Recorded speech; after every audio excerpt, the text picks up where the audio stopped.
Welcome है। और ये जो हम लोग की नीट की सीरीज चल रही है उसी में ये क्वेश्चन हम लोग के सामने है ना। ये क्वेश्चन हमारा है किस टॉपिक से रिलेटेड था, फ्रिक्शन से रिलेटेड है ना। ये क्वेश्चन हमारा फ्रिक्शन से रिलेटेड है और बहुत अच्छा क्वेश्चन, बहुत कॉन्सेप्चुअल क्वेश्चन है। And this question is dedicated to late my father and grandfather. And question is this: mark the incorrect statement about the friction between the two bodies.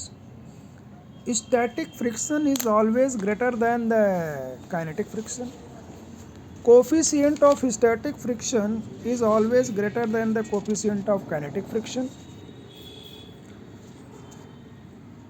और कह रहा limiting friction is always greater than a kinetic friction and the kinetic friction is always less than the static friction. Okay, तो ज़रा देखते हैं इस सवाल को। बड़ा ध्यान से देखिएगा, ये बहुत कंफ्यूजिंग वाला सवाल है। स्टैटिक फ्रिक्शन क्या है, काइनेटिक फ्रिक्शन क्या है, लिमिटिंग फ्रिक्शन क्या है, इसकी अगर आपको कंप्लीट नॉलेज है तभी आप इसको कर पाएंगे, अदरवाइज मिस करोगे, कर नहीं पाओगे इसको, है ना। तो ज़रा देखो, पहला स्टेटमेंट दिया था स्टैटिक फ्रिक्शन। स्टैटिक फ्रिक्शन होता क्या है पहले ये समझ लो।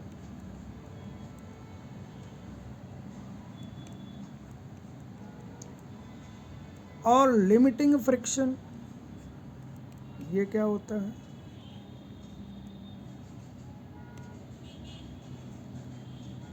और काइनेटिक फ्रिक्शन ये क्या होता है।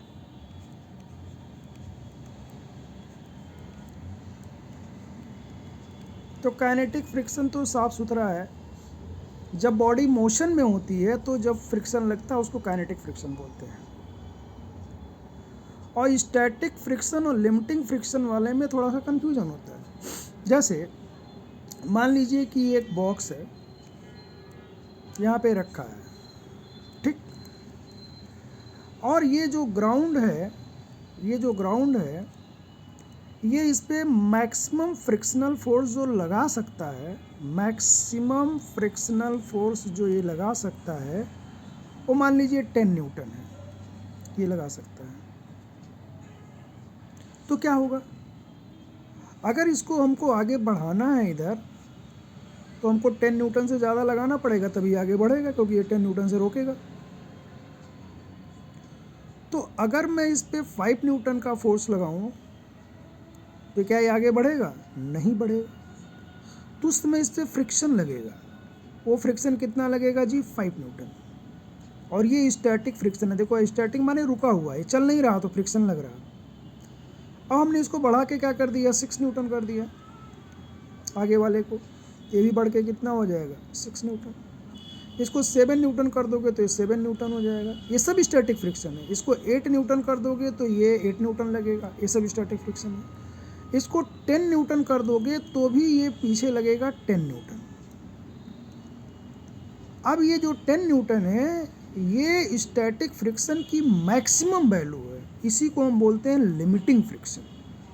तो लिमिटिंग फ्रिक्शन कभी भी स्टैटिक फ्रिक्शन से कम नहीं हो सकता। लिमिटिंग फ्रिक्शन हमेशा स्टैटिक फ्रिक्शन से ज़्यादा होता है। स्टैटिक फ्रिक्शन तो कुछ भी हो सकता है। स्टैटिक फ्रिक्शन 0 से लेके लिमिटिंग फ्रिक्शन के बीच में कुछ भी हो सकता है ना। अब ऐसे समझो, 5 न्यूटन पे इसकी चलने की इच्छा है थोड़ी बहुत, है ना, चलने की, क्योंकि फोर्स लग रहा तो चलना चाहेगा, लेकिन 10 न्यूटन रोक लेगा। 6 न्यूटन पे थोड़ी चलने की टेंडेंसी और हुई, 7 न्यूटन पे और टेंडेंसी बढ़ी, 8 न्यूटन पे और टेंडेंसी बढ़ी, 9 न्यूटन पे और टेंडेंसी बढ़ी, 10 न्यूटन पे और टेंडेंसी बढ़ी। जब इस पर 10 न्यूटन फोर्स लगा तो इसकी चलने की टेंडेंसी क्या हो गई? 100%। जैसे आप कोई काम करने को सोचते हो, है ना, काम करने को सोचते हो कि मुझे ये काम करना है, लेकिन आपकी पूरी इच्छा नहीं है, थोड़ी बहुत इच्छा है, तो वो काम नहीं होगा। थोड़ी इच्छा और बढ़ी, थोड़ी इच्छा और बढ़ी, थोड़ी इच्छा और बढ़ी, जब इच्छा बहुत ज़्यादा बढ़ जाती है तो काम हो ही जाता है। तो इसी तरह से ये फोर्स है, फ्रिक्शनल फोर्स। ये एक्सटर्नल फोर्स 5 लगा तो इसकी चलने की इच्छा है पर चल नहीं पा रहा। 6 पे, 7 पे, 8 पे, 9 पे, 10 पे, अब 10 लग गया तो इसकी टेंडेंसी 100% हो गई है कि अब मुझे चलना ही चलना है। तो ये जो मैक्सिमम वैल्यू होता है स्टैटिक फ्रिक्शन का, वो लिमिटिंग फ्रिक्शन होता है। अब 10 के बाद तुम 12 न्यूटन लगा दोगे, अगर 12 न्यूटन लगा दोगे तब तो ये चलने लगेगा, तब ये काइनेटिक फ्रिक्शन लगने लगेगा। तो ये इसका कॉन्सेप्ट है। तो पहला स्टेटमेंट बोला था static friction is always greater than the kinetic friction. तो स्टैटिक फ्रिक्शन काइनेटिक फ्रिक्शन से हमेशा ज़्यादा होगा, कि नहीं है। लिमिटिंग फ्रिक्शन हमेशा काइनेटिक फ्रिक्शन से ज़्यादा होगा, क्योंकि स्टैटिक फ्रिक्शन तो कुछ भी हो सकता है ना, जीरो से लगाए कुछ भी हो सकता है ना, जीरो से लगाए। लिमिटिंग फ्रिक्शन की मतलब ये इसको एफएस बोलते हैं, स्टैटिक फ्रिक्शन। और लिमिटिंग फ्रिक्शन को बोलते हैं एफएस मैक्सिमम। तो हमारा जो स्टैटिक फ्रिक्शन है वो जीरो से लेकर के एफएस मैक्सिमम के बीच में कुछ भी हो सकता है, एफएस मैक्सिमम के बीच में कुछ भी हो सकता है। काइनेटिक फ्रिक्शन एफएस मैक्सिमम से तो कम होता है, लेकिन बहुत कम थोड़ी ना होता। मान लो स्टैटिक फ्रिक्शन यहाँ पे है, काइनेटिक फ्रिक्शन यहाँ पे है, तो ये ज़्यादा हो गया ना, काइनेटिक फ्रिक्शन की वैल्यू ज़्यादा हो गई। तो ये समझिएगा। तो पहला ही स्टेटमेंट हमारा क्या है, incorrect. Static friction is always greater than the kinetic friction, ये बोल रहा है नहीं। स्टैटिक फ्रिक्शन की मैक्सिमम वैल्यू काइनेटिक फ्रिक्शन से ज़्यादा होती है, या लिमिटिंग फ्रिक्शन की वैल्यू काइनेटिक फ्रिक्शन से ज़्यादा होती है। तो पहला ही करेक्ट इनकरेक्ट स्टेटमेंट हो गया।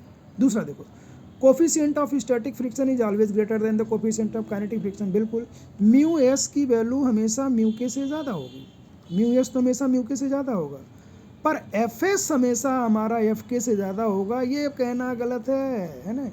F S maximum F K से हमेशा ज़्यादा होगा, है ना। एफ एस मैक्सिमम हमेशा एफ के से क्या होगा, ज़्यादा होगा। तो mu S greater than mu K is always true, but it is not true, B is the correct statement. C, limiting friction is always greater than the kinetic friction. Limiting friction, हाँ ये भी सही है, बिल्कुल वही बताया, limiting friction kinetic friction से ज़्यादा होगा। देखो एफ एस मैक्स ये एफ के से ज़्यादा होगा, ये भी सही है। C, limiting friction is never less than static friction. बिल्कुल, लिमिटिंग फ्रिक्शन स्टैटिक फ्रिक्शन से कभी कम नहीं होगा, क्योंकि लिमिटिंग फ्रिक्शन क्या हो गया, F S max. Limiting friction क्या हो गया, एफ एक्स मैक्स। और स्टैटिक फ्रिक्शन क्या है, एफ एस है। स्टैटिक फ्रिक्शन क्या है, एफ एस है। तो limiting friction is never less then F S. बिल्कुल, ये हमेशा ज़्यादा होता है, ये ज़्यादा होता है, इससे कम नहीं हो सकता। तो इसका करेक्ट स्टेटमेंट, इसका आंसर क्या हो गया, ए। तो समझ लीजिएगा भाई, ये फ्रिक्शन का खेल है ना। और ये जो फ्रिक्शंस लग रहे हैं ना, ये स्टैटिक फ्रिक्शन, ये जो स्टैटिक फ्रिक्शन लग रहा है ना, ये 5 पे 5, 6 पे 6, 7 पे 7, इसी को हम, ये फ्रिक्शनल फोर्स इसमें एडजस्ट करता है ना, एडजस्टेबल फोर्स ऑफ फ्रिक्शन भी इसको बोलते हैं। आप एक्सटर्नल फोर्स जितना लगाओगे उतने लगेगा, मतलब जब तक एक्सटर्नल फोर्स लिमिटिंग फ्रिक्शन से कम होगा तब तक स्टैटिक फ्रिक्शन जो होता है वो एक्सटर्नल फोर्स के बराबर हो जाता है। क्या बोला मैंने, सुनाई दिया? जब तक एक्सटर्नल फोर्स लिमिटिंग फ्रिक्शन से कम है, जैसे यहाँ लिमिटिंग फ्रिक्शन कितना था, 10, तो 10 से कम क्या है, 9, 8, 7, 6, 5, कुछ भी लगाओ, जितना ये लगाओगे उतने यहाँ स्टैटिक फ्रिक्शन लग जाएगा। तो इसी को एडजस्टेबल फोर्स ऑफ फ्रिक्शन बोलते हैं। ये लग सकता है मैक्सिमम 10 से, लेकिन ये 10 से लगेगा नहीं है हमेशा। क्लियर हो गई होगी बात? Okay, thank you.